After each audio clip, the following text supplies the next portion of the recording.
afternoon, everybody. I'd like to introduce myself. My name is Shuro Harvey. I'm the host and producer of a brand new TV show called The Presidential Candidates Talk. We interview presidential candidates. We're based here in Tucson, Arizona, at Access Tucson. It's our local TV station. And we have a distinguished guest here today, Mr. Robby Wells. He's going to be running for president here in 2016, so he'll like to say a few words. So please welcome Mr. Robby Wells.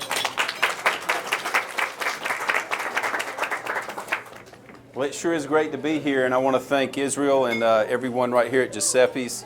I want to thank, of course, Shuro Harvey and his staff. I want to thank my family and my campaign staff. I'd like to introduce my better half right here, Miss Natasha Davis. And my little Kayla. Kayla is 4 years old, right over here.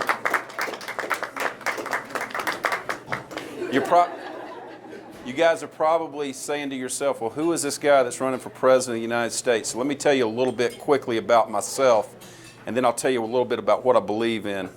A beautiful young girl went away to college with all her hopes and dreams ahead of her. And very quickly in this college, people realized just how talented she was in music. But just like most girls, she ended up falling in love. She fell in love with an older man that was married. And one thing led to another, and all of a sudden there was an unwanted pregnancy. And all of her friends said, you know what, it's just a blip on the radar, don't worry about this, to the point where they set her up an appointment to terminate that pregnancy. And at the very last moment, this beautiful young girl said, no, I'm going to go ahead and give this child a chance, put this child up for adoption so this child will actually get a chance at life. Now, I've never met that beautiful young girl, but if I can, I'm going to thank her for setting my life in motion. That beautiful young girl is my birth mom. Thank you. Thank you.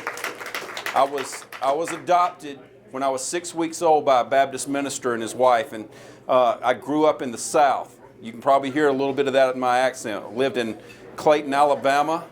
I tell people I'm from L.A., and they say Los Angeles. I say no, Lower Alabama, which is lived in southern Georgia, lived in South Carolina, and lived in North Carolina, and recently have moved to Phoenix, Arizona, believe it or not, all the way across the country.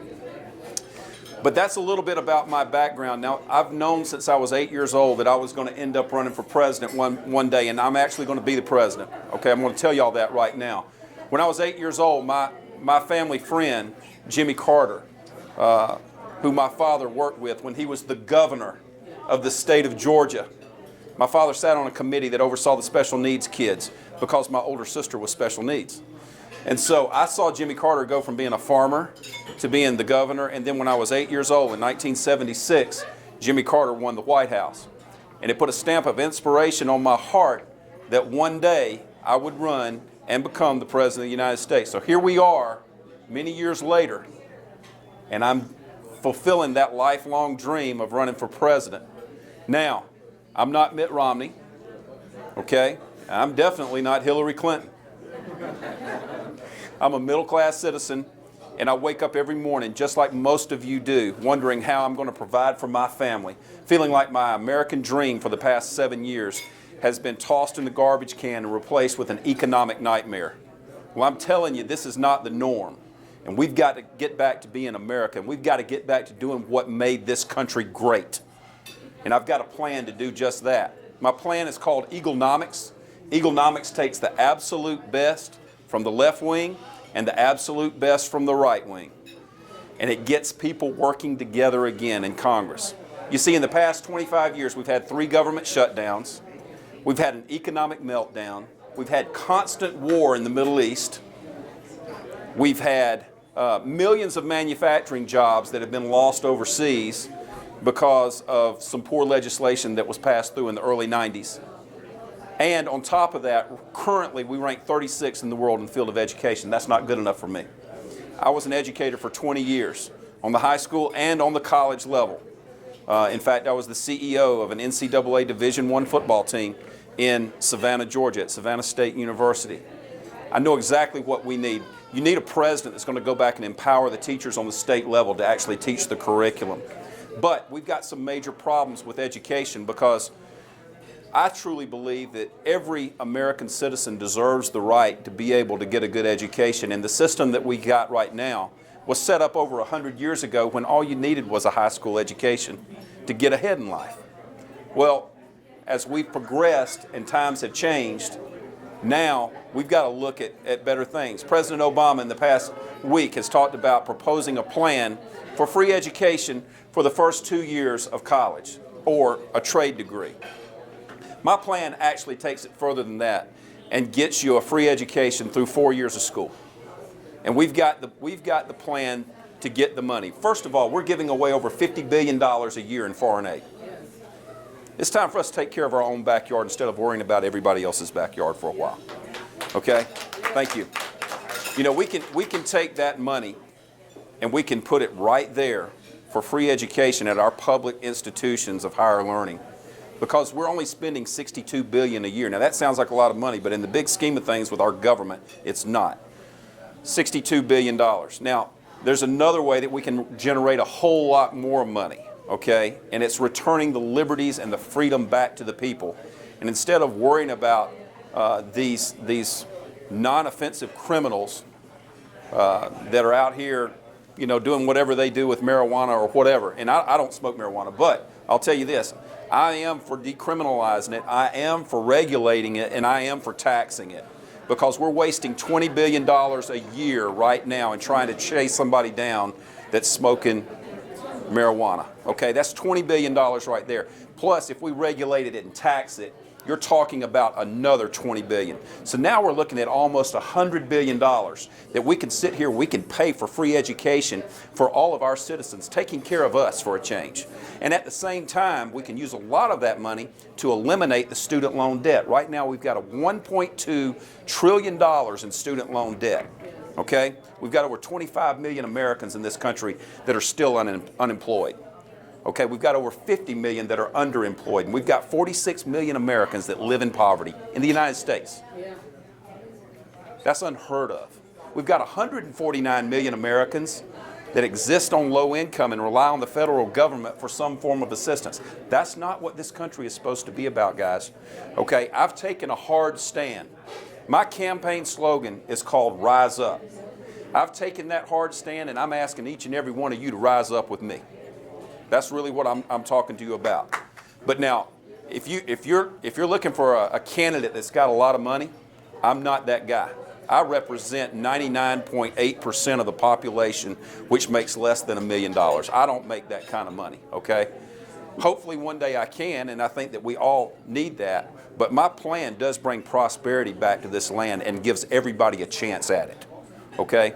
And I am dead set on doing what I'm doing, and so is my family. I got a wonderful family that's behind me 100%. So that's a little bit about me. I could stand up here and I could talk forever. Y'all got food. Y'all don't need to be hearing some guy that's trying to run for president talk. But if anybody's got any questions or anything for me, I'll be happy to answer them. Yes, sir. Daycare. I'm glad that you brought that up. Okay? He brought up daycare. In fact, that's all you said was daycare. My plan is universal child care, okay? And here's why. The system that we've got right now fails a lot of these young single moms. We've got 17 million single parents right now in the United States, raising over 20 million children. And most of them have had to go on some form of assistance because they can't afford the child care. Okay, and most of them are young girls, okay? My plan will give them free child care, so now instead of having to go on aid, federal aid, they can go back to college, they can go back to work. But see, the problem is, right now, child care costs on average almost $300 a week, which is $1,200 a month. And if you're just a young girl, okay, 18, 19 years old, and all you're making is minimum wage, you're not gonna make enough.